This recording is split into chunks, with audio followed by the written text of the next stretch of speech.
What's up? John Lavido here. This week I'm wearing a shirt because, hey, you gotta wear a shirt sometimes.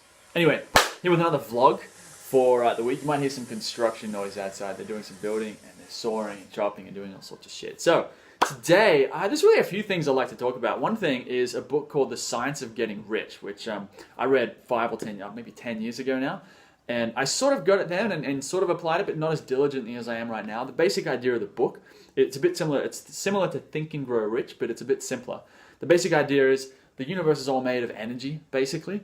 And everything, when you boil it down, this is just science, right? Everything is energy.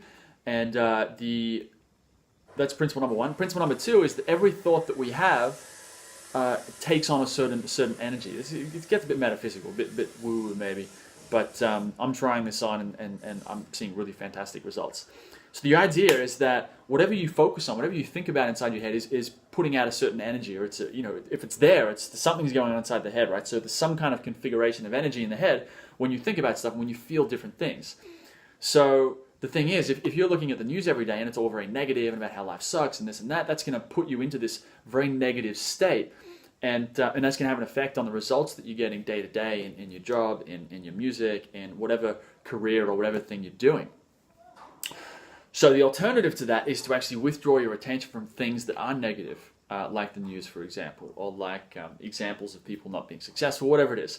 And instead to create a vision inside your head of what you want, right? So for me and the music, I've got a picture of, like, say, Tomorrowland, right? From behind where the DJ is playing. So you can see this guy standing there like this, and the crowd's out there. And I'm using that basically as a way to step into that as a movie and be in that state. And then I start to feel like I'm actually there, right? And I do this with my business right now, with this sort of emotional, spiritual coaching business, where I'm every day I'm getting into this movie inside my head where people are signing up, people are loving it, people are paying me this money for it, and it's just wonderful. But the third step, the third piece to the puzzle, I think, is that of understanding that, so remember, number one, everything's energy. Number two, your thoughts and what you focus on generates a certain energy. So you want to be careful about tuning into the right energy, basically.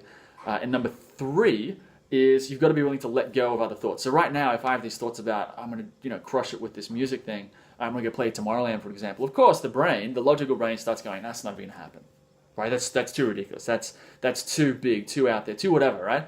And that's part of the process of letting go. For you to go from where you are right now to where you want to be, you have to get good at letting go of who you are right now, right? Because there is that voice in your head that's always talking. This is where it gets a bit spiritual. The voice in your head, that ego, whatever you want to call it, he or she doesn't really shut the fuck up, especially when you need them to. So what's going to happen is, as you set big goals, as you go out and do the things that you want to do, and especially when you start with the vision, forget about doing it.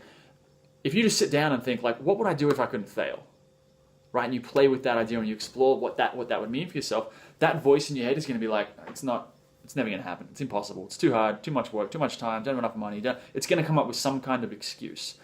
And instead of arguing against it, which in my opinion validates it, right? You just ignore it. The same way, like, if you're at the park one day riding your bike or something, some little kid, 6-year-old kid came up and said you're a joker, you're a loser.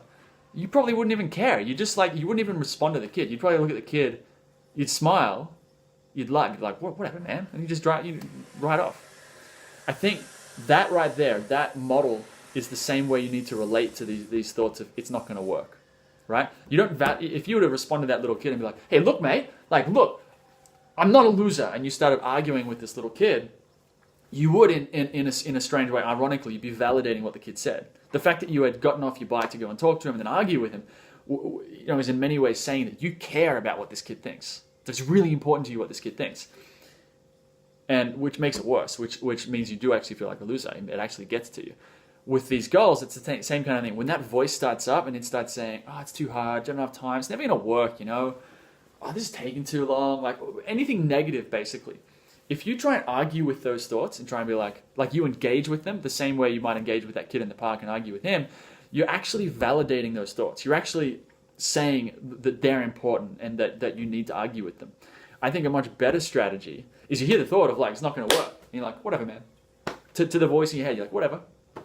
And then you just go back to your vision, go back to whatever you were doing, which is going to be, number one, staying true, staying focused on whatever vision you're trying to create. Number two, just taking action, doing the things that you believe are important right now to do that. So if it's music, it's doing courses and tutorials. If it's business, it's some kind of business activity. If it's tattooing things. So that's the tip for today. This to me is like critically important. One bonus tip, because I've just seen this. I've just done my singing practice. You can actually see some of these pictures from my vision stuff. It's my screensaver. Right? So anytime my voice starts going, oh, it's not going to work, right, I'll go look at that screensaver and really step into those things as though they're real right now. Because they are.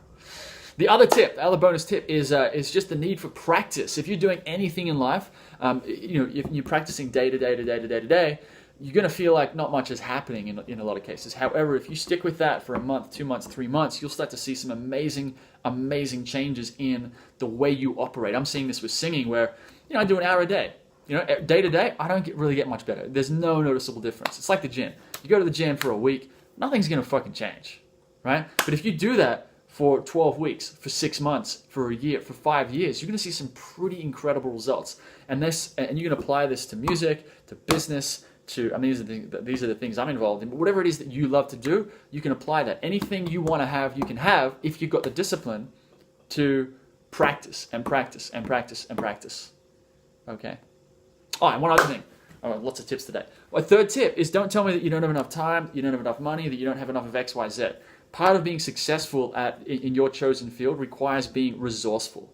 Okay. Now, what that means is basically choosing to believe that no matter what it takes, no matter what the problem is, you can find a way through it. If you don't have the money, you can find the money. If you don't have the time, you can find the time. Does it mean that you might have to do some stuff that you're not comfortable with? Absolutely.